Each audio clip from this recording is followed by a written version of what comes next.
All right. You can go ahead, Christine.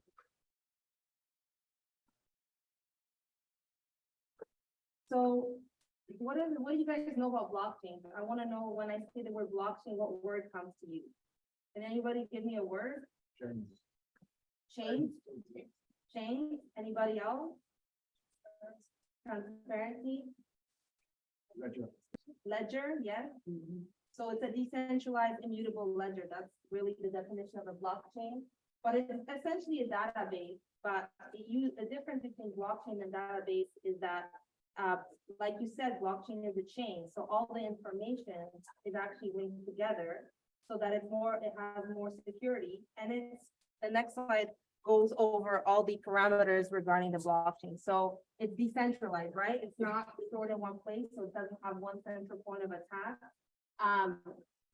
It allows you to have the ownership of your data. One big thing about Web3 is you owning your data, you controlling your data, and the inability for people to stop what you're doing. You have the censorship, it's censorship resistant, immutability and transparency. So the thing with the information being recorded like a ledger, that is not being erased. In databases, you can erase transactions. On blockchain, there's no transactions that's deleted. There's no deletion. It's only like a continuation. If money is moving from A and then money's moving to B, then it's all recorded on the blockchain. Because like in the current system, right, we know over time that there's been times that people just would go in and change things in a database and you don't really know what happened, right? And then composability. What does composability means? Like, can the applications that are built on the blockchain talk to each other? So you have the main layer and then you have applications that are built on top. So can they talk to each other? Can I, for example, go to a decentralized finance application and then can I put my money there, store it, collateralize it, take it out and use it to do something else? And then know that it's all working together. So that's one of the things that is, so why is Solana unique? I mean, there's all kinds of blockchains. You probably all heard of Bitcoin, Ethereum. So what is so different about Solana? Well, it has really, really high throughput. When Bitcoin, Ethereum, proof of stake networks like Ethereum, now just on proof of stake were built, computers that are currently running nodes, they have to compute for time. When Solana was built, it actually has a clock on chain. So to explain that to you, like, let's say you're sending, you went on a family vacation, you saw your family, you come and you told each one of them when to mail you the letter. And you write that information of when they sent you the letter on the letter. So once the letters come in, you can order it in order of them being sent. And that's basically what happens, which means that the only limitation Solana has is not technical, it's actually how quickly the GPUs currently that exist work. So that's a limitation compared to other blockchains. And then the other thing is the composability. How can you write things on the blockchain? And later Justin will go through other things, but that's just to give you an idea. So go ahead. So whenever we're talking about the Web3 use cases, pop it up on here too. When we talk about the Web3 use cases, you can see that a lot of people, all right, how many people know that there's more cryptocurrencies other than Bitcoin? Right? How many people initially thought Bitcoin was the cryptocurrency? Okay, have some more than people. But so a lot of people that we talk to, some people think that Bitcoin is the cryptocurrency, right? So it's good that you all have a better understanding that Bitcoin is a store of value. I always say that Bitcoin is a store of value and Ethereum is the S&P 500. What I mean by that is that there's so many different use cases for Ethereum, right? As compared to Bitcoin. So yes, all of these, including Bitcoin, can be decentralized, right? And you also have the censorship resistance within Bitcoin, but then you also have the digital sovereignty, right? So we have a lot of discussions in terms of self-sovereign identity within the Web3 space, right? Does anybody know how the definition of self-sovereign identity?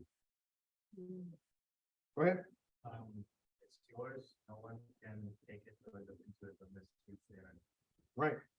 So that's why a number of us are big in terms of self-sovereign identity, in terms of social media, in terms of our content, in terms of our art. I'm a professor, right? In the Web2 world, we do all this research for free. Publish or perish, right? But now we have a number of professors within the US that's big on decentralized science, DeSci, right? So we are all working together, and it's primarily we're working with these protocols to create use cases for health, to create use cases for supply chain, to create use cases for real estate. I'm working with the Web3 Foundation right now on doing inheritance, all right? So that's decentralized science. So instead of us working for years on this research and the university is getting, I don't know how much King's College get, but the Penn State makes a lot of money on grants, right? And the professors are capped about how much they can make. Is that fair? Some people say yes. I don't know. I keep my opinions to myself. But the whole point is this digital sovereignty is going to be very important for all facets of Web3. So whether it is Bitcoin or any cryptocurrencies, right? Whether it is these profile pictures or NFTs like we talked about earlier, whether it is these payments, because when we talk about payments, that's where stablecoin, in my opinion, that's where stablecoins are going to be very important. It's going to be very valuable for people all around the world. We're doing research. We actually got a grant from the Stellar Foundation to do research to see how we can use stable coins to see if we can increase financial literacy using stable coins, right? So we're going to introduce game theory to see if that's going to work, to see if we can use a game theory approach to introduce stable coins to see if that can increase financial literacy in communities, disadvantaged communities in the US and in Canada, because we're going to go into Montreal as well. Okay. And then gaming. Yep. That's a very quick question. So can you put your intellectual property, like what you're discussing now, can you put that on the blockchain? Let's say that you're talking something and you go to a conference and you have an idea and you speak about your idea. And someone else could be in the audience and hear your idea and take it from you before you've, put it down into, could that not be put onto a blockchain? Absolutely. Absolutely. It can be put on, so you can store it. So you can store it on IPFS, you can store it on Filecoin, you can store it on Arweave, right? So that's the decentralized storage applications, right? But then the blockchain is going to give you that pointer to IPFS, Arweave, Filecoin, right? Does that make sense? So to answer your question, yes. So if I said that on November 1st, right? I'll put the pointer on the blockchain to IPFS, because that's in NFTs. That's what most NFTs are. There's very few. There are on-chain NFTs, but most NFTs on the blockchain are pointers to IPFS. Does that make sense? Right? So to answer your question, yes, because I'm not going to be able to upload an hour presentation on the blockchain, but I can upload the pointer to take you to that decentralized hour presentation. Does that make sense? Or you can have a recording of the document and make that into an NFT and point it to that. Yep. So, right, I think people are going to be storing documents on the blockchain, but going back to how it's different, so what do different blockchains provide and which ones provide what? So, Bitcoin was created, you have censorship resistance, you have digital sovereignty, you have immutability, transparency, but you can't have different things built on Bitcoin that are talking to each other. So right now I know they're working on that. And Justin, what about, for example, and again, for Solana payments, right? It has all that. Whereas there's different things that they don't have that. So how do we make everything talk to everything else? Because you may have you know, a really great game, and then you want to take something from that game and take it somewhere else and move things on chain. But the thing is, so there was limitations with Bitcoin, there's still limitations with Ethereum in terms of like moving your data, moving your information. Right now, Solana's working to, for example, take Solidity smart contracts and to have them ported over to Solana very easily. So they're working on it. And that's the thing, whereas going the other way around is harder. So, and then like the way it was built, the thing is that Ethereum is working on different things, but the scaling is done in layers. Because the initial blockchain provides the security and then things are built on top of it, and there's still scalability issues. Whereas with Solana, the way it was built from the beginning, because of what I described to you is a proof of history, since they have a clock on chain, it's not limited by, the security is not essentially limited by the GPU or like the EVM or anything like that. The limitation is actually how quickly do the current computers compute things right now. And the better we make the computers, the better we make chips, the faster it can go. So that's the current limitation. Whereas like with other networks, what you have is, yes, you can have scalability, but the thing is that as you keep growing, you have to, it may be fragmented. Whereas since Solana was built so you can build things on top of it easily, it's already equipped. That's why the composability is there, right? So you have the base layer, and then things like can be grown on top, and it doesn't, like, it's not really affected. Plus, they can all talk to each other. Just so you want to add something to that? No, I think, so in terms of, to add on what Justina was talking about, when we talk about composability, that's one of the big problems right now. And who understands the issue with bridges that we're having? Bridges. Oh, everybody. What's the problem we're having with bridges?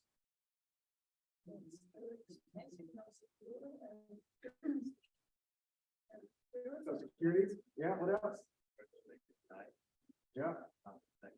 They tried to do bridging Oracle, but it failed. Tron actually tried to do a bridging Oracle, but it failed. Anyone else? The hacks. So, but if we think about it, and we know that getting our assets from chain to chain is the one thing that everyone wants to do. That's where the hackers are going to be. So actually, and to be honest, the bridges, that's the biggest vulnerability on blockchain right now, right? So if you all are researchers, you can actually go to the Ethereum Foundation. The Ethereum Foundation is actually offering layer 2 grants, and one of those is to do research on that. So even those protocols, they're reaching out to say, hey, help us, help me. Right? Because we're trying to find solutions to resolve all of these issues.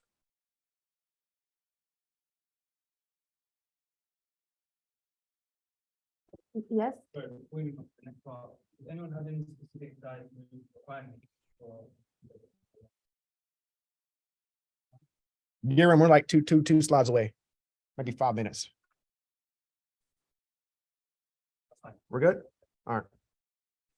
So what is Solana's mission? What is it trying to do? So Solana is a decentralized blockchain built to enable scalable, user-friendly apps for the world. This is the infrastructure to fundamentally change the digital economy into a user-owned and operated platform. So it's what we discussed earlier. Essentially, you own your data. You know, in Web3, you get to you have that digital identity, digital like the control of your digital assets. And also like the applications that you use on a particular blockchain on Solana, you know, you can build, you can create, you can do lots of different things, and you're not limited with the throughput that other blockchains have an issue with. And you have the security layer. So once again, going like, but why is that important? A lot of people complain about the gas fees that they have to pay on Ethereum. A lot of people complain about the fees they have to pay with different blockchains. Well, guess what? Solana is extremely cheap to use. It's trying to ensure that transactions remain at 0.01 cent for both developers and users. So that's a huge thing. So cost, speed, and then basically, how do you maintain security? Well, it's easy to operate a node. It's not expensive to join the network. You want to join the Bitcoin network, you have to buy a miner. You want to validate on other networks, you have to bond different amounts of money. So it's like, how do you ensure that something is decentralized? People are like actually participating and providing security to the network and ensuring that it's decentralized. Given in proof of stake networks, you're not limited by buying equipment. You can run it on a regular computer. It allows for more people to join and provide security and run nodes. All right. So now we're going to have Giram come on. Y'all need a break? Break? Need a break? Raise your hand. No. Everybody roll. All right, let's go. All right, Giram, are you there? Yeah, I'm here. All right. All right, let's make you the presenter, my friend. Let's see here. Make host. All right, you should be the host. You should be good to go. Awesome. Let me just. Everybody able? Okay, great. Alrighty. Before we get started, I don't know if you guys can see me, but I hope you can hear me. Yeah, we can see you when we can hear you. Okay, cool. Justin, when the students ask questions, I can't hear it. So you'll either have to repeat them to me or give them a mic so I can hear them better. Give me a second. All right. All right, so you're gonna have to, let's see here. Where's, can y'all see that screen? All right. All right, go ahead, Giram. I'm about to move this screen over here. All right, cool. Hi, everyone. My name is Giram. I am the co-founder and chief engineer at BlockLive. And today I'm going to give you a presentation about what BlockLive is, what our business does, how we use Solana to solve some of the issues that we face as a business, and hopefully get into or have some time to show you guys how an NFT is created using Rust. So I can't see your hands, but do you guys have your laptops? Raise your hands if you have laptops close to you. Justin, you would have to tell me like what percentage of the class has their laptops. Can't see. Like 80% of the class. 80%. Great. Okay, that's beautiful. All right. Cool. So BlockLive is an event ticketing platform. What that means is we allow organizers to create events and have their customers buy tickets on our platform. We chose to attack this industry itself because we've recognized a lot of issues with the current existing market. It's pretty much broken. The way that tickets are sold today is venue contracts a company, either like Ticketmaster or SeatGeek, for, let's say, a venue that has 80,000 seats. Ticketmaster then signs a contract with these venues and then takes care of the sale of the event. What they do then is, a lot of borderline illegal stuff to prop up the price of the ticket. I can give you an example. Let's say Beyonce wants to have a concert at the O2 Arena. Ticketmaster goes to O2 and signs a contract that says we are going to sell a ticket for $100 a piece, and O2 is going to say 80% of that goes to Beyonce or her managers, etc. Ticketmaster then takes about 20% of the initial sales, puts it on Ticketmaster.com. People, mostly scalpers and brokers, buy these 20% of the tickets that were published and then resell them at places like StubHub, secondary markets. When that happens, the price shoots up, sometimes up to 7,000%. The venue doesn't get any of that. The artist doesn't get any of that. And StubHub Ticketmaster doesn't get any of that either. But what Ticketmaster can do is release the remaining of their tickets at a place like StubHub where they can capture the 7,000% jump in prices. Not only that, when they sell in primary markets, about 28% of the price of the ticket is captured by fees. It has nothing to do with the value of the ticket. This is an extremely large number. And remember 28 when we look at the fees for Solana. On average, about 49% of the ticket is propped up in secondary markets. It could go up to 7,000%, as I mentioned earlier. And 23% is the average take rate of these secondary markets. So if Ticketmaster sells on StubHub, StubHub takes 23% of the ticket, which feeds into, if we can go back, feeds into this 28% fees that I mentioned earlier. 0% of that goes to the venue. None of the fees, none of the increase in value goes back to the venue or the artist or the organizers of the actual event. Second issue that we see here is most tickets look like this. They're emotionless, extremely boring, and worthless after you go to the event. Some places still have paper ticket stubs, mostly which are like torn and replaced with wristbands that you get to go home the next day and show your friends that you attended to an event. The ticket itself has no value other than allowing you to enter. Block Live solves this as well. Our tickets look more like this. The tickets are NFTs that not only allow you to enter the event, but are also collectibles created by artists that hopefully fans care about and the artists care about.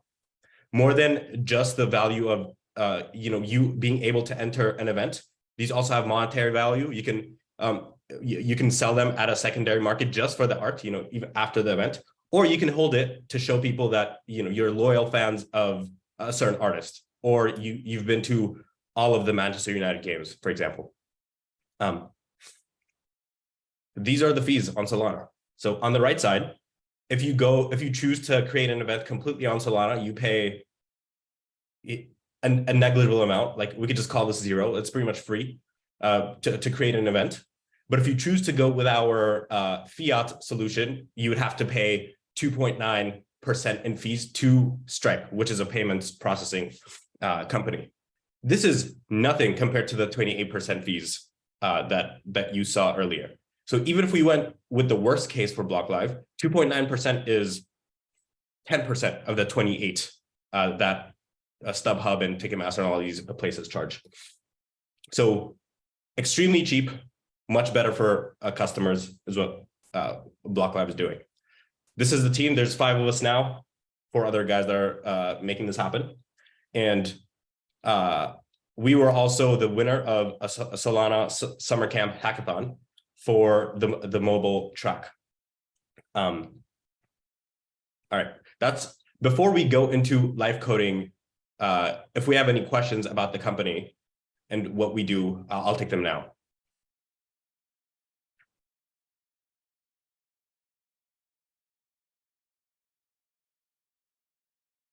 Any questions?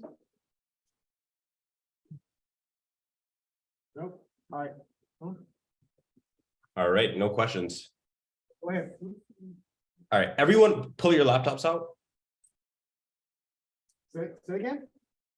Can everyone pull their laptops out? We would need those to go over how NFTs work. Yeah, everybody has them out right now. They're okay. already on them. Yeah. Cool.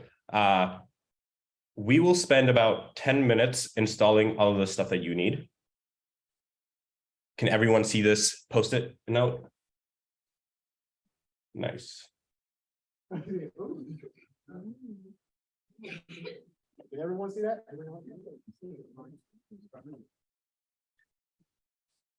All right. You guys also installed Yarn, a very popular package manager for Node. And the last one we installed, probably the most important one here, is Anchor. Anchor is a framework that lets you communicate with smart contracts. It pretty much translates your code that would be living on your front end, like an app, written in either Swift for iPhones or a JavaScript for web. It lets that language communicate with the Rust binary that's living on chain. Okay. It also allows you to easily spin up apps for you to develop on. And the command line tool in order to do that is Anchor init, and then the name of your project. So for this, let's call it, I don't know, SWIBC tutorial or something.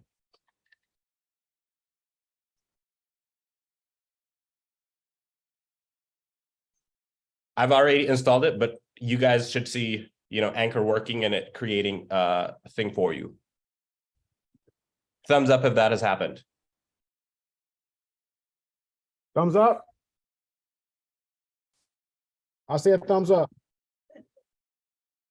All right.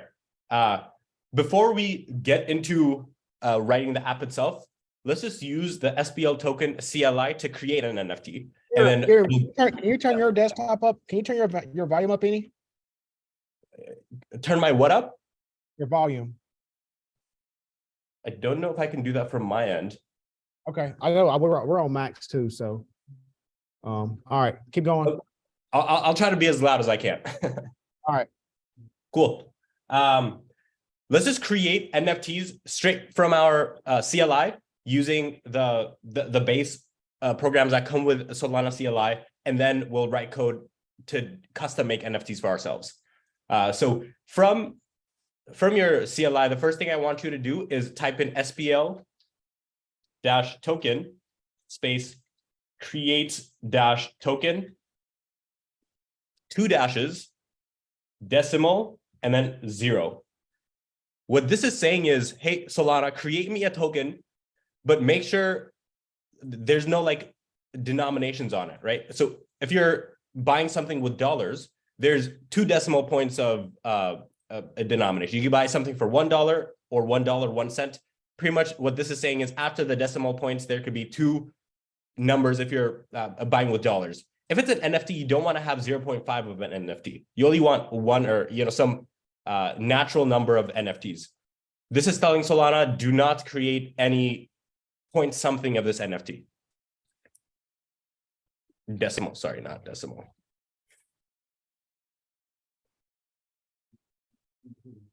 Did this work for everyone?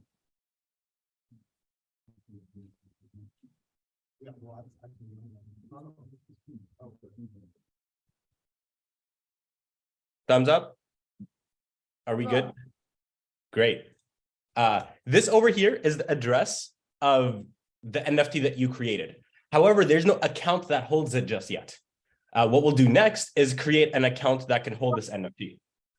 You could, to do that, do SPL token again, space, create dash account, and then paste in this address. That should create an account for you and give you a signature that this transaction happened successfully. Is everyone here as well? Give me a second. Okay. Ali, you good? Where you at? Give me a second. Okay.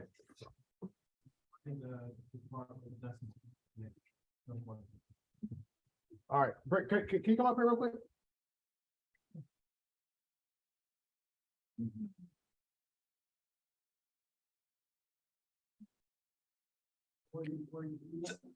Someone should have ran into an error by now, like a insufficient balance error.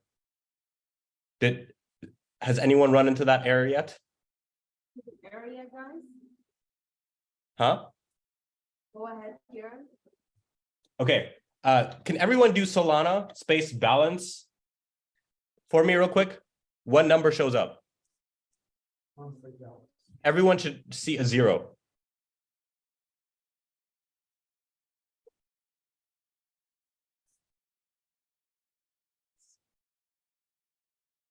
I got this one says no default signer found. Okay, great. Everyone type in Solana dash keygen space new and then -o test.json. Now, what this is doing is there's no signer on the computer found yet. Let's go ahead and create a new one. Okay. When you hit enter, it'll ask you for a BIP39 passphrase. Whatever account you're creating now doesn't have to be secure. So just hit enter. It'll create one for you without any passphrases. This is the seed. For this wallet, it's irrelevant for now, so we can just skip it. Did everyone see something like this? Okay, give me a second. What area do you have?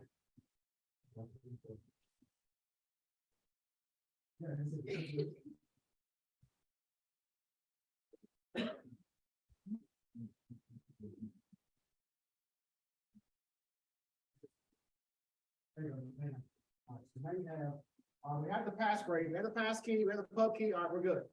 What do you have? What's that? Huh? Anastasia, okay. What do you have? Did you put in?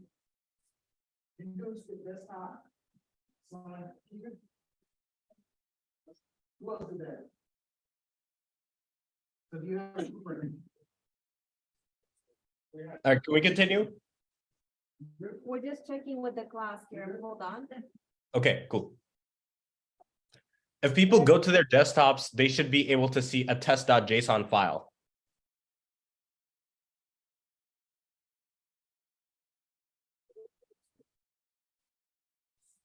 Are you guys all getting the same error? All right, keep going. So you're good. Do we have any errors? I feel. Are you guys getting the same error or no? No? I'm a bit, creating the filter, and I'm getting, hold on. Default sign is required. Please It specify says default sign in required. What required?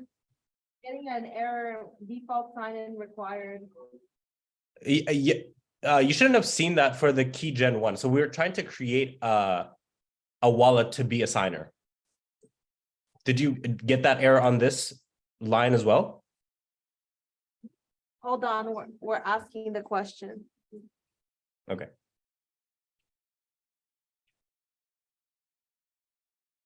Yeah, the people here in the room are new to this, so give us a moment. Okay, yeah, no problem.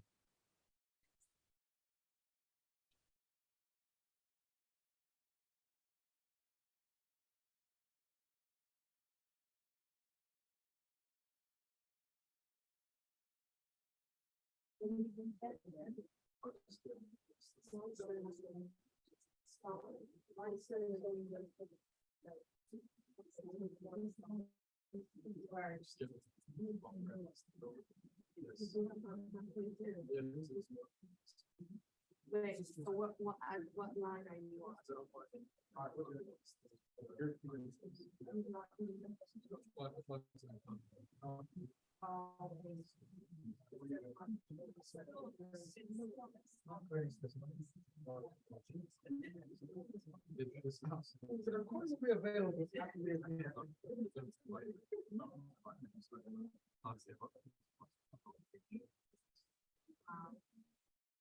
All right, go ahead.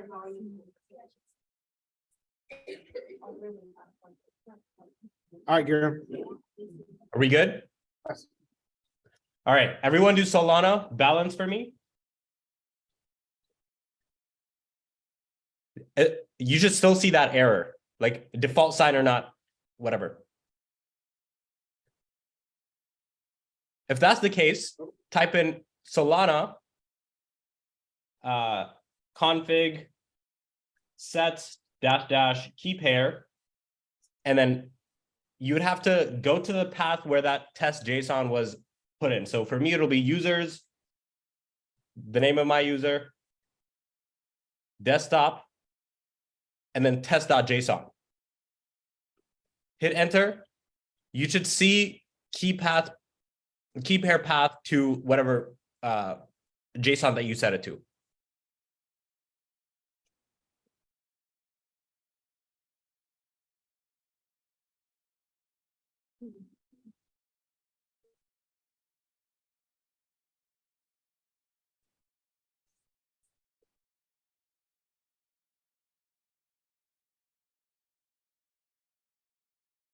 Good. All right, I see the thumbs up.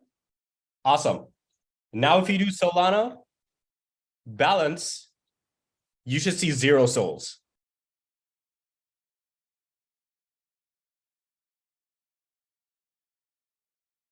Yes, thumbs up. Awesome. So Solana, can I continue? Are we good?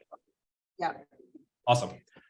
So Solana pretty much is a decentralized computer. Think of it as AWS, but if one company didn't own it. Anyone can write a piece of code that lives on the blockchain, and anyone with access to that code could interact with it. In AWS, in order to do this kind of interaction with a computer, you pay using dollars, right? For Solana, you pay using Sol. Whatever interaction that you have with Solana charges you fees. So we're going to go ahead and get some Solana on our computer. So in order to do that, just type in Solana airdrop and then however many sols you want. If you're on DevNet, it'll cap you at 2. If you're on mainnet, you can't just do this because it costs money to get sol. But now since we're just developing, it should be fine. We'll get free Solanas. It'll say requesting airdrop. It'll wait for a little bit. And if you're like me, it'll say failed. We can try again with maybe 1. And it's thinking.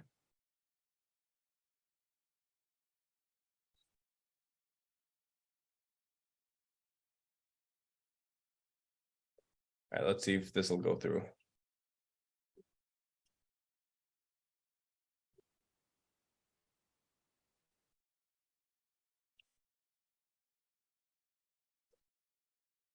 Okay, should it be taking this long? I'm just going to end it. Let's type in Solana config set -- URL to DevNet. What this is doing is telling Solana, hey, instead of accessing the main computers, just get me a subset of them that I can develop on. We'll hit enter and it'll say WebSocket URL should be set to devnet.solana.com. Thumbs up when you guys see this. Give us a second.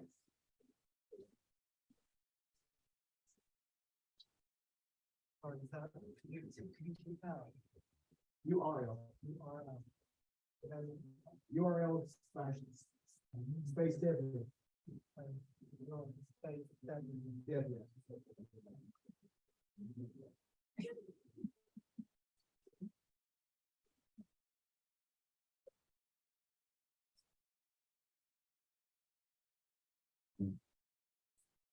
Are people seeing this? Thumbs up. I think they're still working. Okay.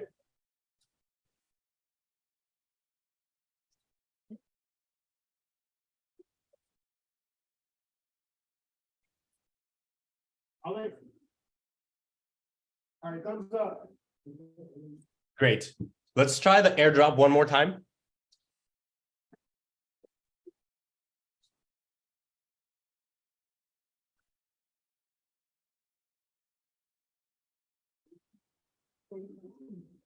Thumbs up if it worked. Thumbs up if it worked. They're working on it. Okay. So just Solana airdrop 1. That's what we're trying to do.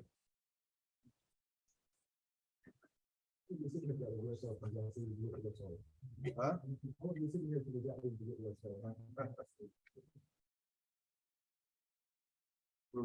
do? What would you do?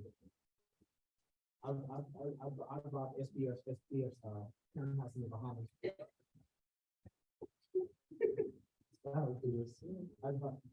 I'd be buying his townhouse in the Bahamas.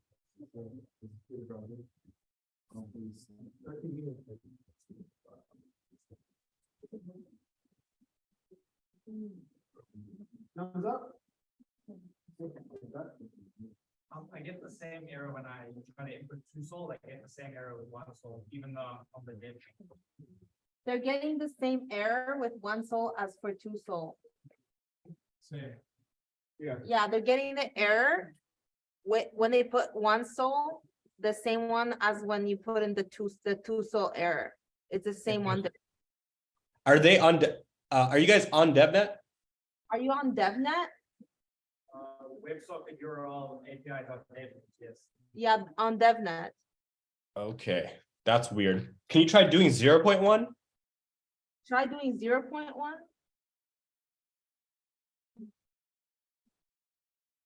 Also, do you see that this key pair path is set to the test.json that you created?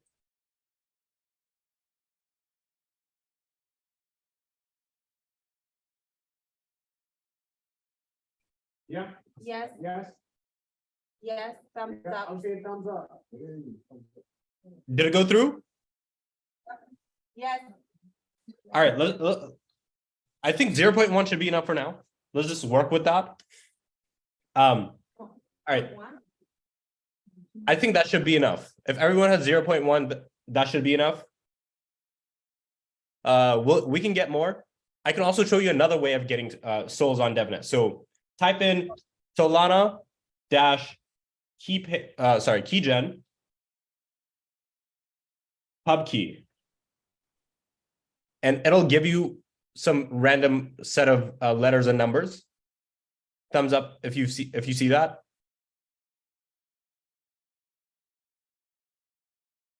Good, good. Thumbs up. Good. Cool. Copy that. Copy the public key. Open your Chrome and type in Sol Faucet into Google. And you should see a link, solfaucet.com. I want you to go in there.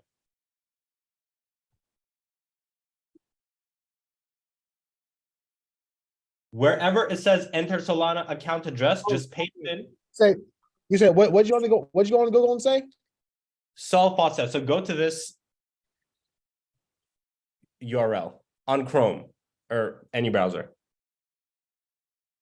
Skull Faucet, you say, right? Yes, .com. So faucet.com. If I Yeah. can spell it right. Yeah. Still hadn't spelled it right. So soulfaucet.com, that's the site. Go in there and paste your public key from the terminal. Let's see if I can.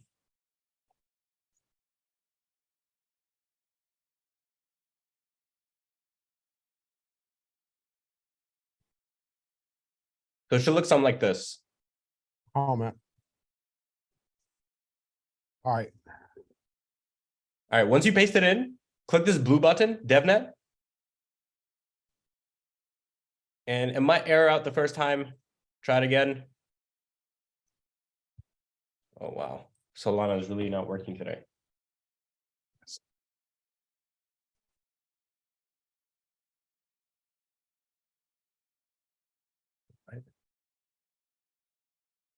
I'm gonna try it on my wallet.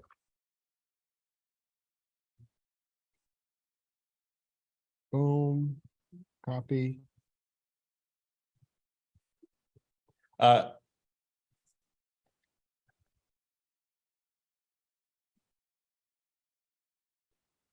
tried on my wallet and it went through. Yeah. That's so strange. Is it going through for the other students? Anybody else try it? It went through? It works, but not DevNet. Huh? It works for the testnet, not the DevNet. Said some people said it works for testnet, but not DevNet, but I tried it on both. And y'all try the DevNet or testnet? DevNet work. DevNet work? Testnet, but not DevNet? Okay. Huh? You said DevNet's not working neither. neither is working. Yeah, it's mixed reviews, but I was able to get it on both. Yeah, that I don't know what's going on with Solana. That shouldn't be happening.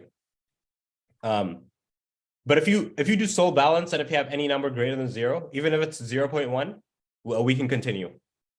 Okay. All right. Thumbs up if you have at least 0.1 Sol. Does anybody have thumbs up? 0 point at least? Okay, thumbs up. Huh? Cool. All right, we're gonna go back to what we had earlier. Pretty much what we're doing is we're creating a token and telling it, hey, don't have any splits of that token. No 0.5, no 0.1. You maximize your terminal. You maximize your terminal on your screen.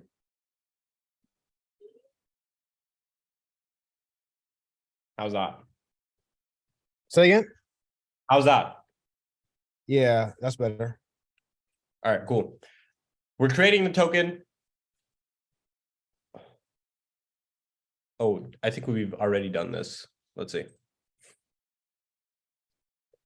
SPL token, create token, dash dash, decimals 0. That should go through and you should get an address. Thumbs up if that happened.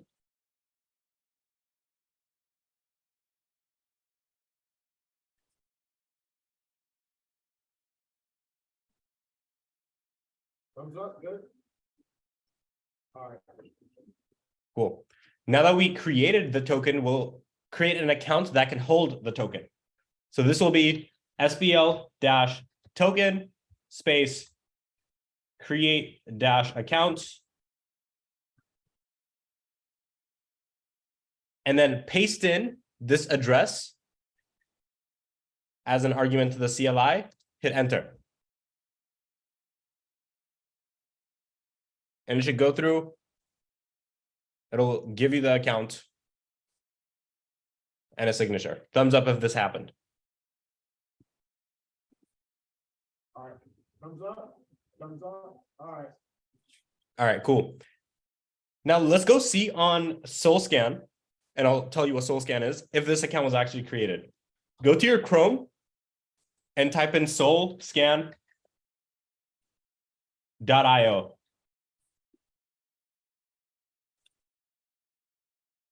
And on the top right side, there should be a Solana icon.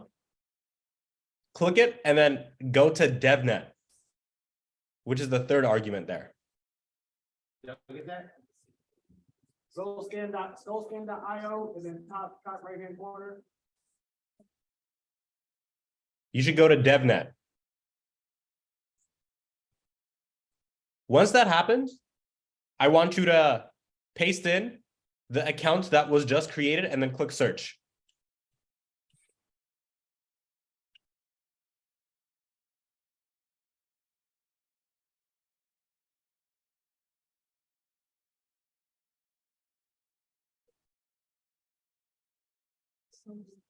Thumbs up if that happened. And it worked, and you see something like this with balance 0.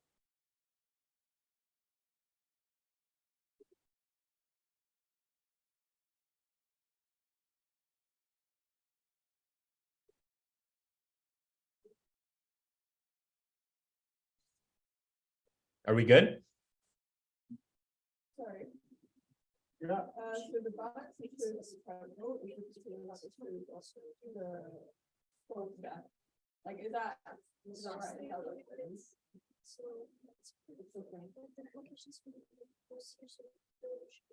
What was that? So the box is Is that definitely? what's that? Is that definitely? I think he's doing it on DevNet. Jeremy, you're doing it on DevNet, right? Correct. On the top right, you have to pick DevNet from the list of RPCs on SoulScan. No, you're right. No, it's different. Oh.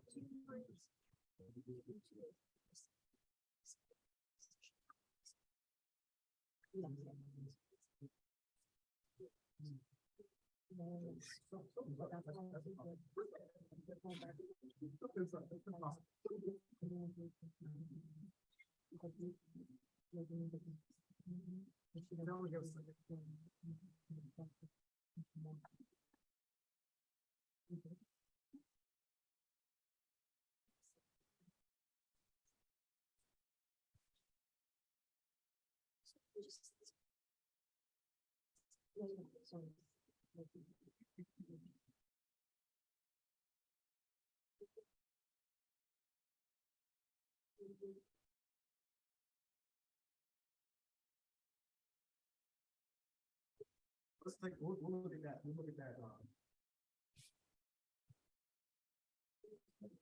How are we doing?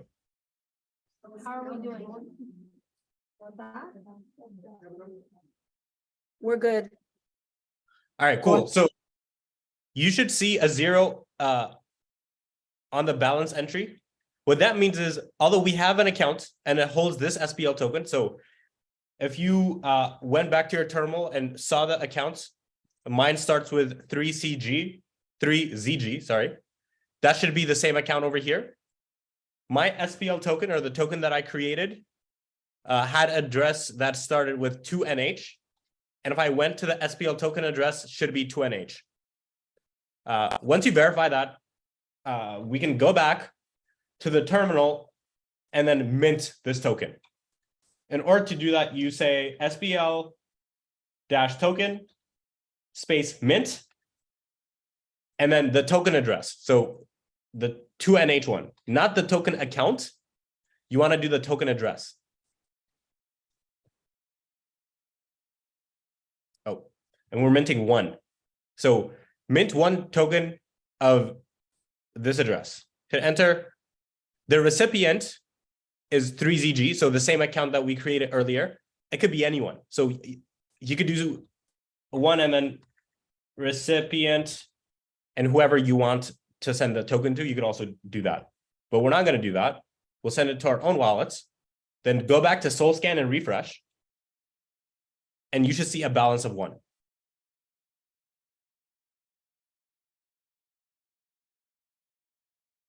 Thumbs up when that has happened.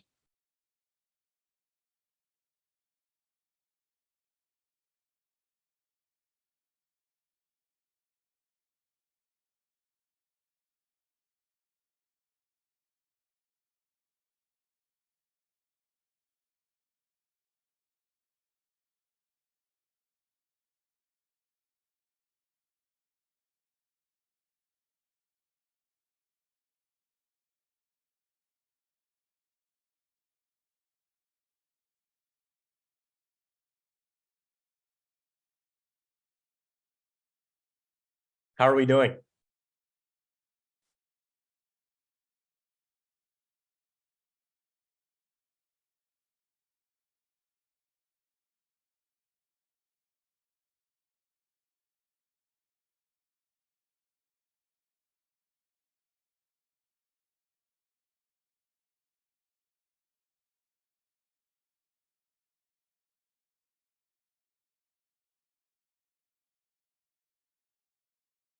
Was anyone able to see this balance go up to 1?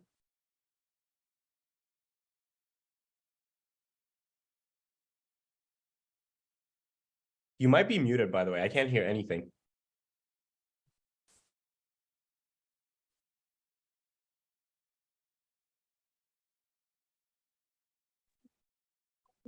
All right, here, can you hear us? Yes, I can hear you now. All right, sorry. I don't know what, something dropped. We're good though. Are people seeing the balance equal to 1? Y'all hear that? They're saying yes. Amazing. Oh, Now. yes. Sorry. Yeah. Cool. All right, I'm going to continue.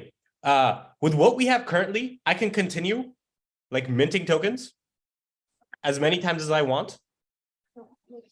And you can see my balance go from 1 to greater than 1. Oh, let's give it a second.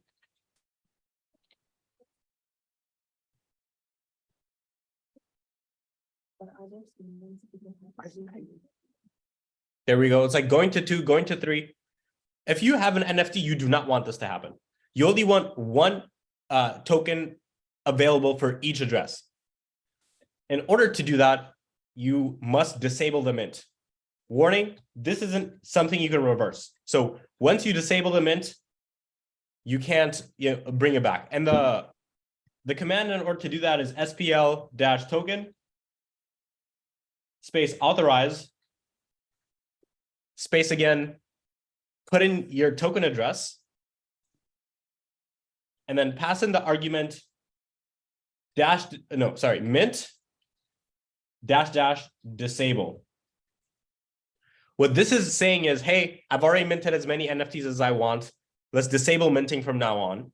We want to cap the supply of this NFT at however was already minted. For this specific one that I just made, I minted 3, so it'll cap it at 3. Ideally, for making NFTs, you want to cap it as soon as you mint 1 token. And that's normally what happens. So you run that. It'll take a while, and then it'll say disabled. You can't continue minting from now on. So if I went back and tried minting, it should error out. Yeah. So error, RPC response error with this number, and it'll tell you why. So program error 0x5, what that means is it's a disabled account, you can't mint again.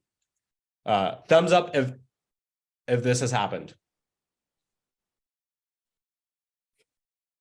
Thumbs up. Awesome. All right. I don't think we'll have enough time to go over like how this works under the hood using Rust. But we can mint tokens like with actual art on them. What you've done now effectively is create a token, but with absolutely no art on it. It's just an unknown or an unrecognized token. How does that sound? Justin, Justina, is it cool if we just go straight to minting on Block Live? I don't think we'll have time for Rust. Let's go to Block Live because just go to Block Live because we only have we don't have a few Okay. minutes. Cool. So in order to do this, you don't want to pay actual SOL. Because doing that would mean go to Coinbase and then it'll take 7 days to get you approved to get SOLs to buy an actual ticket. Instead, we have made a DevNet URL for Block Live. You guys can go there and mint pretty much for free and have an NFT that proves that you came to this event. In order to do that, everyone go to this URL over here. Hello. What? Wait. Oh man, are you going to restart the screen? Yeah. Before you do this, do you guys have Phantom wallets? I think everyone should have a Phantom wallet, right? Everybody gets to doing the Phantom wallet installation on your, Yeah, most of them set it up before the event, during the event. So Okay, go into your Phantom wallet real quick. And everyone should see, let me see if I can share my phone actually. 1 second. Screen share. iPhone or iPad. Okay, share. I think it's blocked. The SWI is not DevNet, it's blocked by 50. But by who? 50.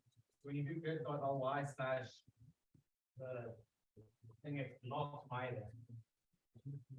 it's blocked. Oh, what's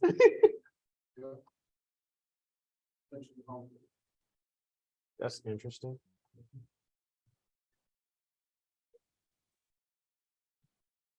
Garam, they're saying that link is blocked by Bitly, bit.ly.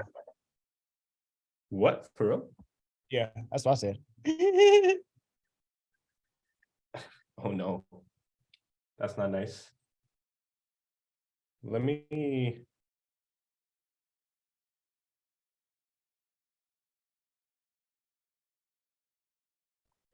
Is there like an easy way to share a complicated URL with people? Like if I send you a URL, can everyone get it? I can, if you do it, a QR code can do it. Send me the link. If you send me the link, I can create a QR code real quick. Okay, 1 second.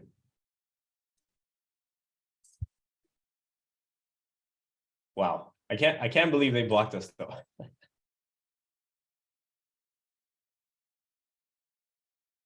Yeah. All right, I dropped it in the chat. Chat, boom. I just don't see it though. All right, got it now. Oh, it is a complicated code now, isn't it? Yeah. So give me a second. Give me a second here.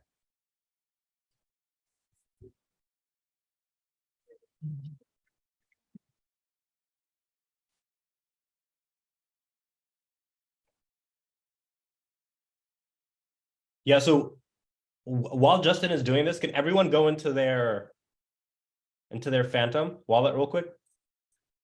And I'll try to share my Phantom while that's going on. Let's see.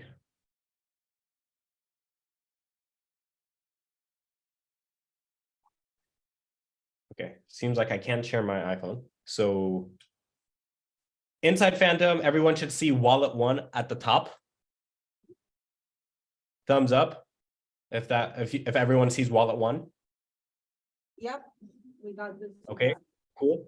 On the left side, click the purple button with W1 on it, and a pop-up should come up from the bottom. The fourth entry in that pop-up says change network. Does everyone see that? Just wait a moment. Give me a second. I think I got the QR code going. Cool. Does everyone see the change network thing on their Phantom?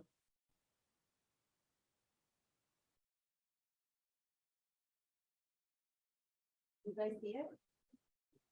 Okay, we have some people with thumbs up and everybody else?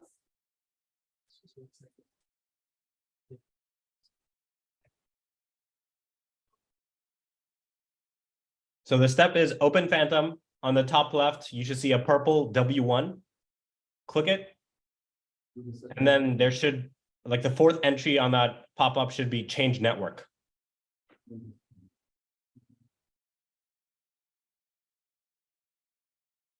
How are we doing? How are we doing? Good? I see some thumbs up. Everybody good? Okay. Okay. If you click into that change network, you should see DevNet as the third entry. Click that. And then close settings.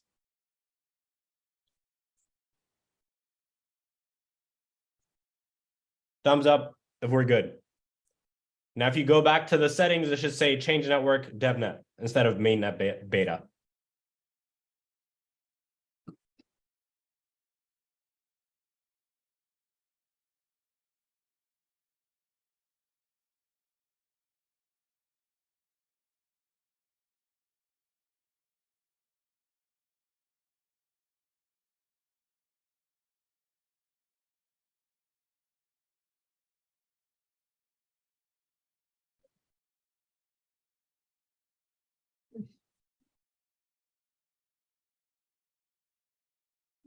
Has anybody tried that QR code? Yeah.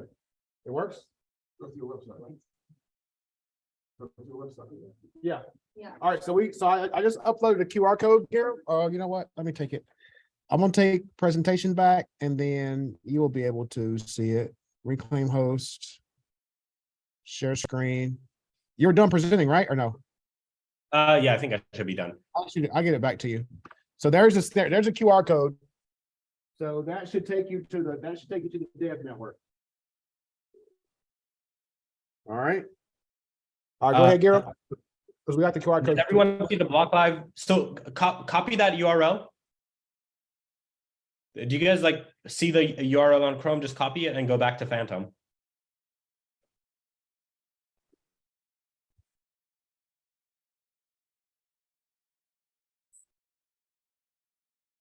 Thumbs up after you copy the URL and you're in Phantom.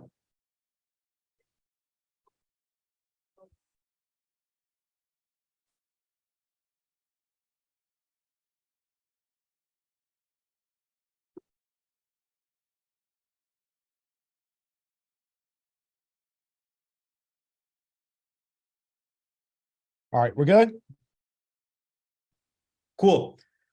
From Phantom, the bottom rightmost button, kind of like something that looks like a web, is a browser.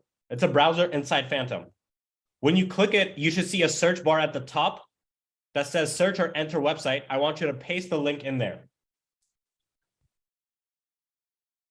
And then hit enter.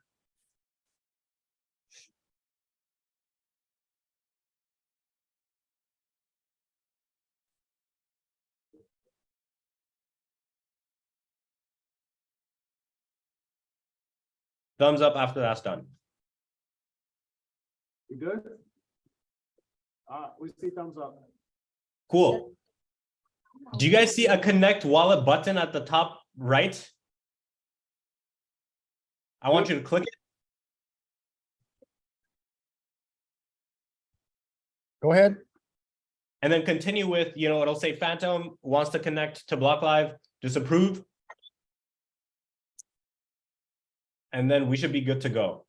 Thumbs up after that happens. Record it. Record. Thank you. Oh, snap. Oh, no, sorry. It's still recording. We're recording. But I'm not recording walking through it. All right, go ahead. Was everyone able to connect their Phantom to Block Live? Yes? We'll do it again after this if you're having problems with it, with desktop.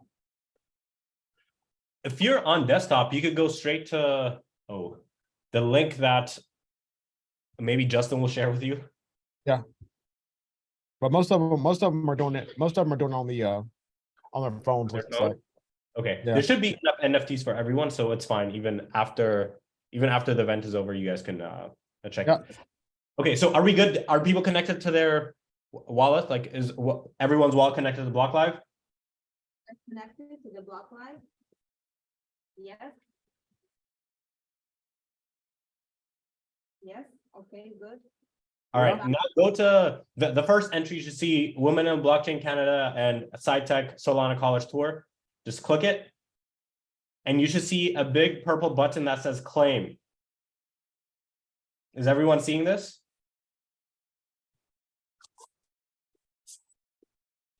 Now, if you try to hit claim, the transaction will fail because you don't have SOL in your account. What we'll want to do is get everyone's SOL. So at the bottom left, hit the $ on Phantom and click where it says wallet to. And a pop-up will show up that says copied. So clicking it will just copy the address. You'll want to go to Sol Faucet on your browser and get you some SOL.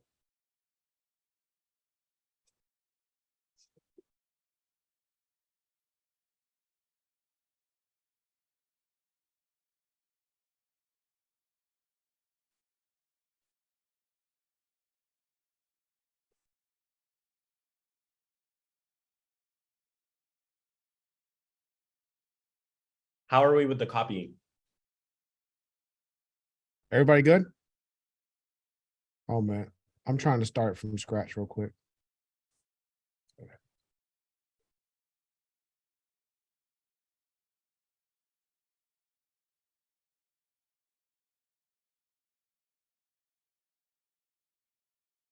Everybody good? Where are you at? Yeah. I'm stuck on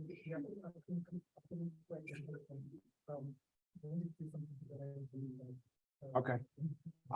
We can get you going after the event. Everybody good? What do you do after the wallet? Once you go into wallet too? Say again? Once you what, sorry? Once you've gone and so Connecting the wallet. you connect. yeah, what was the last thing? So I just didn't connect to my wallet and then.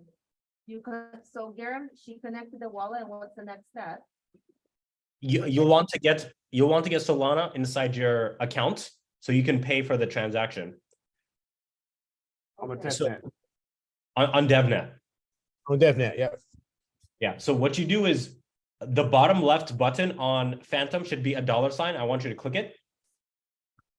Okay, she got And it. then where it says W1 at the top, or wallet one, sorry, just click on wallet one.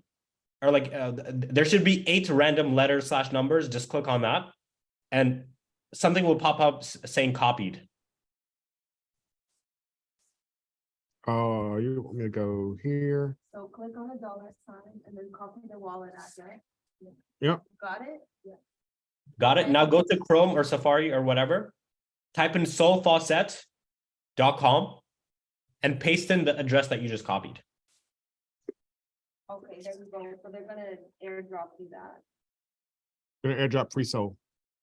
Yeah, just like select one, like paste in your address, pick one SOL, and then click the blue DevNet button on Sol Faucet. So go here, boom, Boom, DevNet. And then you'll get the NFT in your wallet. Wait, so there's one more step. Oh, Then there's one it'll more be an step. NFT. Oh, you get the amount and then you get the. Yep. Yeah, does everyone have Soul? Once you have Soul, go back to Block Live from Phantom. So go back into your Phantom app.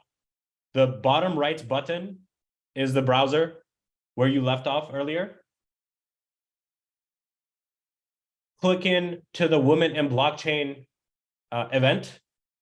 And then there's a purple button that says claim Right here.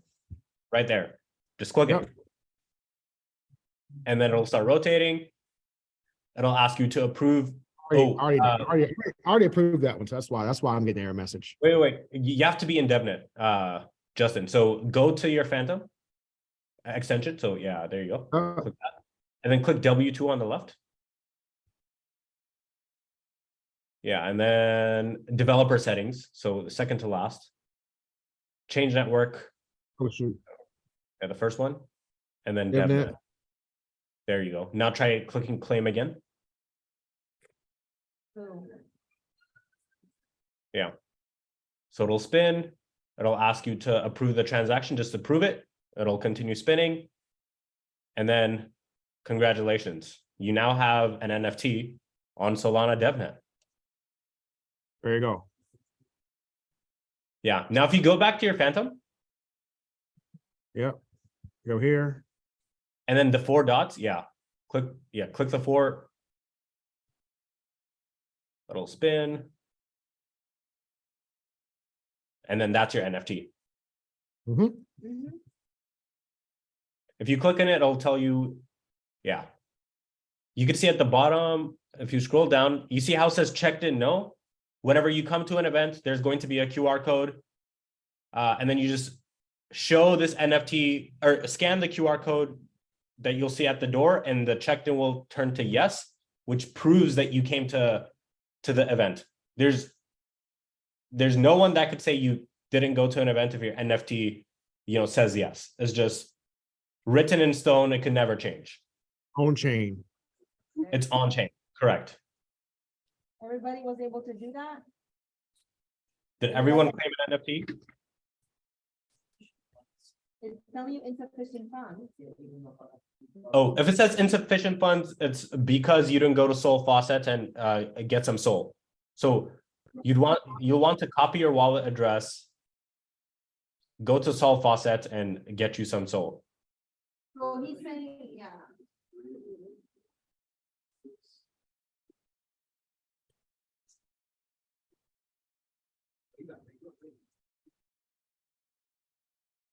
I see there are 3 claimed NFTs so far. So far, only 3 of you play. So who else needs help? You need help? Yeah. Okay, because you're doing it on the phone? Yeah. Okay. So are you able to switch to the DevNet and then just make sure that you do the Sol Faucet? Yeah, well, this one did like, it thinks at the very first step, when you like search the link on the thing, it just went like. Sorry, what do you mean? So you know, right at the beginning, when you went on this link on the Phantom thing, Yeah. it just doesn't work. Like it won't come up. Do you have a Phantom wallet on the phone? Yeah, like it works on my phone, but this phone it's not. Oh, so it's not. What is the error that you're seeing? Is it like application error? Application error? Yeah. Okay. Oh, okay. Your device is blocking Solana is what's happening. Like in order to fix that, it'll, take like at least 30 minutes of debugging. So whoever has that error, get a new device or something.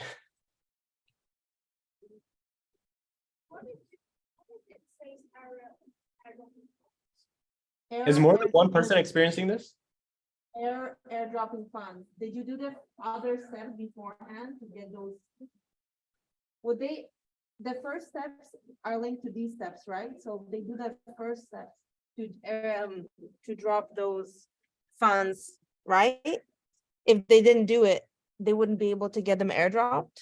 Yeah, so if you didn't copy your DevNet a link, it won't airdrop it. So here, I'll like write the steps down for you guys and then We will send you the steps. So did you do the first steps as well to put the money into your DevNet so that you can? That's where our issue is, we've got our Phantom wallet on the DevNet from the wallet, when we go to airdrop on the post soul browser, they give us an error on there. We can't airdrop tokens to our wallet. They're saying they can't airdrop the tokens to their wallets because when they go to Soul Faucet. Sol Faucet, yeah. Okay, yeah, we don't control this, like Solana just blocks airdrop sometimes. They don't want to give free tokens to people. So what you can do is go to a friend that already has Sol inside their Phantom and then ask them to send it to you. That also works. All in the room? On their DevNet?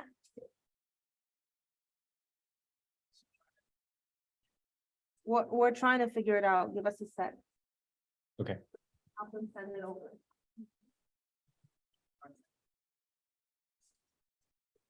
Robert will just send you like some source so you can play that. If you write a name that wallet address, send it to us, and we'll send you the FTO link. We'll get a link, it's the notification next to training. And have that. There's that testnet NFT. Does have value, right? We're just showing that testnet. Right? We'll send you the steps that you would need to do for us to give you the, like, to send you some Solana so you can play the NFT. Right. Then you can just play the NFT on. It's 0.01, it's 0.01 soul. It's less than a penny. Yeah, yeah. So we'll send you 0.05 soul. I see 5 cents. What's that? I see 5 pence. Well. All right. Oh, yeah. When Solana goes under value, yes. Anything else, Carol? No, I think we're good. If people are able to get the NFTs, I still only Yes. see 4 people that have claimed.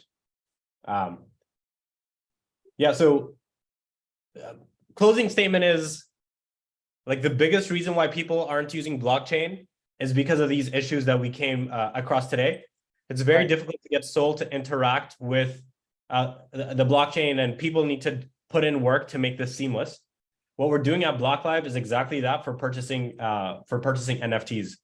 We're not there yet, but soon we're hoping that it'll be as simple as using Apple Pay. You double click the home button on your iPhone, you scan your face, and then you'll be able to buy an NFT. That's what we're working towards. Justin, Justina, thank you very much for inviting me here. It's unfortunate that we didn't go over like the Rust stuff. Hopefully we'll have a different time to go through that. I think in my mind, that's the most exciting part, the building in the space. Yes. But if people have questions or are interested more in learning about events or NFTs, just email me. My email should be dirham@blocklive.io. Yeah, and everyone just have a lovely evening. All right. Thanks a lot. Thanks for your time, Gabe. I really appreciate it. Cool. They're Bye. clapping if you're clapping if you can hear. All right. Thanks, everyone. All right. Yes. Thanks a lot. Thank you. All right. See you. So yeah, for those who weren't able to play the NFT, but you signed up using Eventbrite, we will send About everybody an email of how to get in touch with us and how to get your soul, and then. So, yeah, going back to that. That's not on DevNet. But if you have the Phantom wallet, you would just give us your address, we'd give you the soul, and then you can go and claim the NFT. So I just, let me run a test. Before I say anything, let me run a test again. The thing should be working now.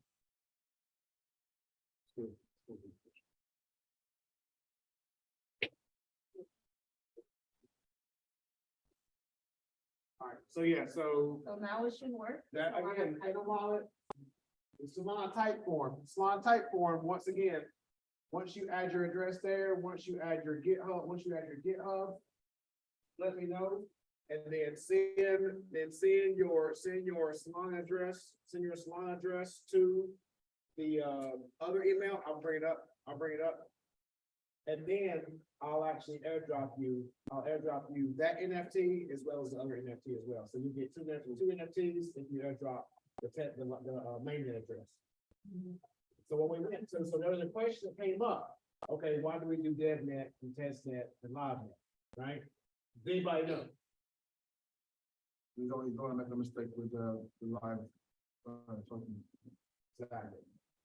So you have the DevNet where we're actually doing exactly the thing we did today, right? We're doing the development within our DevNet, right? Once it gets ready, then we go to the testnet. And we're testing out the solution, right? And then once we think we're ready to go, then we go to mainnet. That's where you see alpha, beta. I mean, Solana is still in beta now, I think. We're 2 years into it, you know? So that's where you'll see those different, I mean, Ethereum has 3 different testings for different things. That's why Emerge took so long, because whenever they were building on the test net, they were testing things, they can't keep up with the developments on mainnet to test net. So that's why they had an issue. Right? So that's another thing within that's in regular development. You know, test net, mainnet that has a lot of problems. You have to kind of keep them along with each other. So do you guys have any questions for us? But yeah, like what he said is accurate, right? Blockchain is such a great technology, but as you guys saw today, the user experience is difficult. And that's the whole thing about it. That's why onboarding people onto blockchain, onto Solana, it's difficult because the user experience still needs work. There's many steps you have to complete. You're going through a lot of things. It's technical. For people who aren't technical, it's even more difficult. The devices may be blocking you, phone upgrades, software issues, right? So that's exactly why people are working to make this a lot easier, so we can onboard people. And like what Justin was saying earlier, NFTs allow a lot of people to come in. Another thing that let people come in is gaming. Gaming, I don't know if you guys heard of, like basically play to earn, right? So a lot of people during. What's some play and earn games? Rattle them off to me. Huh? Yes. Any other ones? Alluvium, my favorite. Yeah. Everyone is nice and polygon. It's called who? So they just launched the 19 polygon. Never even heard of that one. I'm gonna have to look into it. We also do walk to earn. Huh? Walk to earn. Walk to earn? Oh, yeah, Steppin. Who? Yeah, sweat coin. So you get the alerts every single day, every 30 minutes like I do. So all your hard work, we ordered some food so that we can have some pizza and like enjoy ourselves. Because I know we all went through a lot of work today, especially you guys. Yeah, what's your question? Yes, that's part of the presentation tomorrow. So, yeah, the We're thing talking was about that tomorrow. actually technical, it was supposed to be technical, for looking to develop on blockchain, and tomorrow we're actually the non-technical, so like, what is blockchain? What are the applications you can use? What are the type of blockchains that exist? And what are the use cases within the ecosystem? And how would you port an NFT from one blockchain to another? How do you port your NFT and like, let's say, do a game while simultaneously playing a game, take your assets and port it into DeFi and collateralize your digital asset for basically money that you can then reuse within the ecosystem. So that's what we'll be going through tomorrow. And the things that you just mentioned, we're doing it now. It's not roadmap type things. We're collateralizing NFTs now. So On, multi-chain. you can go to a website called NFT5. It's literally called NFT5. We can have lots of NFTs. per month. So you're saying multi-chain NFTs are like possible right now? I just, I think so, they're working on it. I mean, there's actually gonna go do that tomorrow in wormhole. But the. So.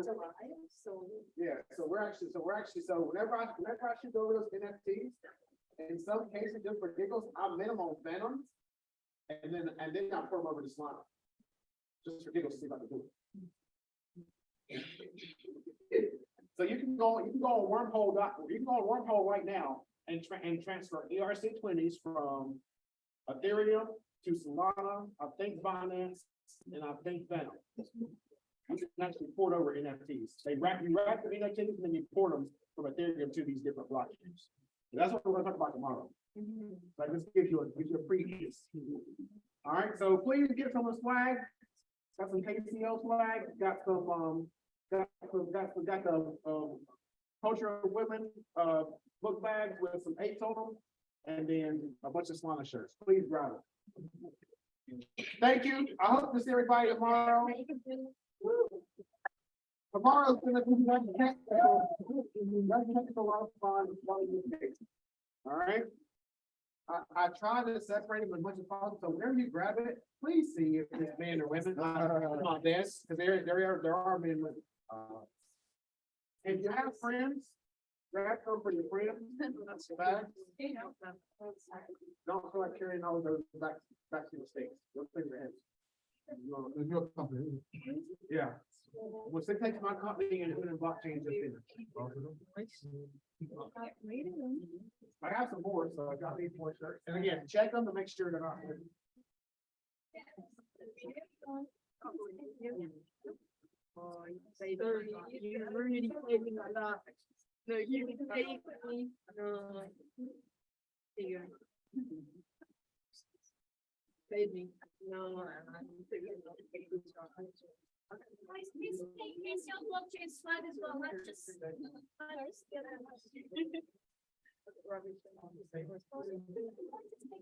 a look. We have that.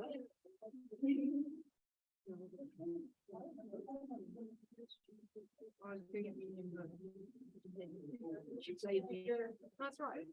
Don't worry, keep it. What are you guys studying anyway? I Studying computer science? do maths. Really? Did you know? Wow, that's cool. Wow, so for you guys, that's completely. It's like, yeah. This is what you're like,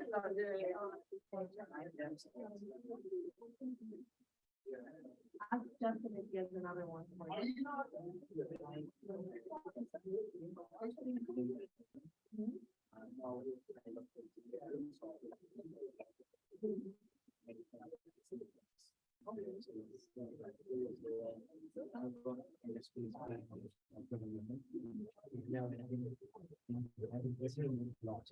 I'm invested in Solana and so yeah, this now. I think I will connect that and then maybe, you know, you can do this, you can do this. You know, regarding your interest in blockchain. What the event. If you have any business card, I actually, have another counterpart, for instance, Downey actually only for the. Because I have it over. like management with which is more machine learning Well, you can, the, I mean, yeah.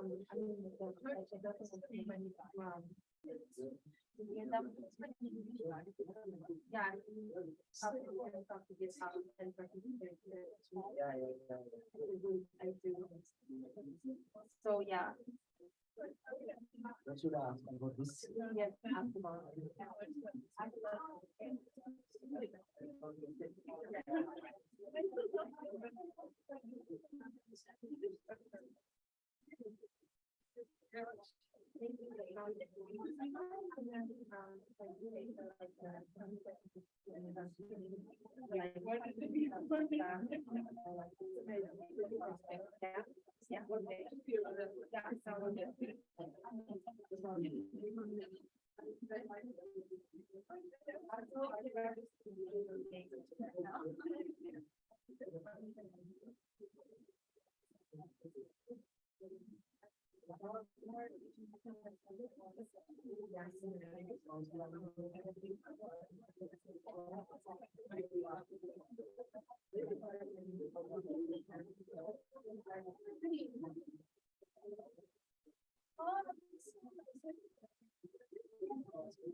What you start off with?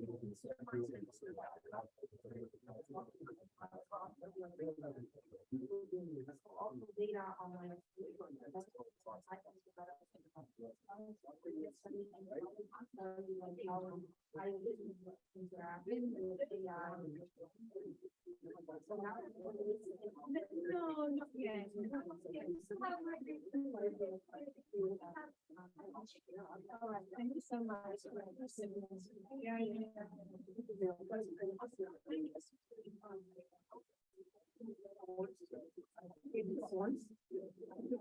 I'm gonna come scan your thing. Yeah.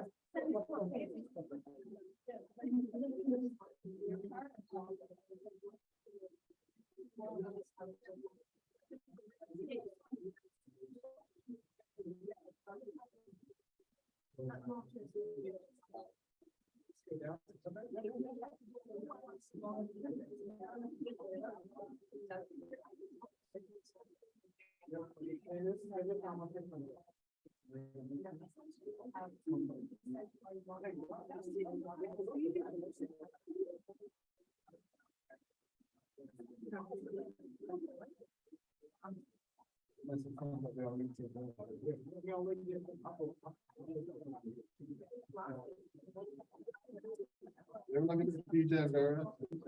Follow me on this. We'll do tomorrow. Yeah.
Hi, everybody. It's the reason why.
That's the divine benefit.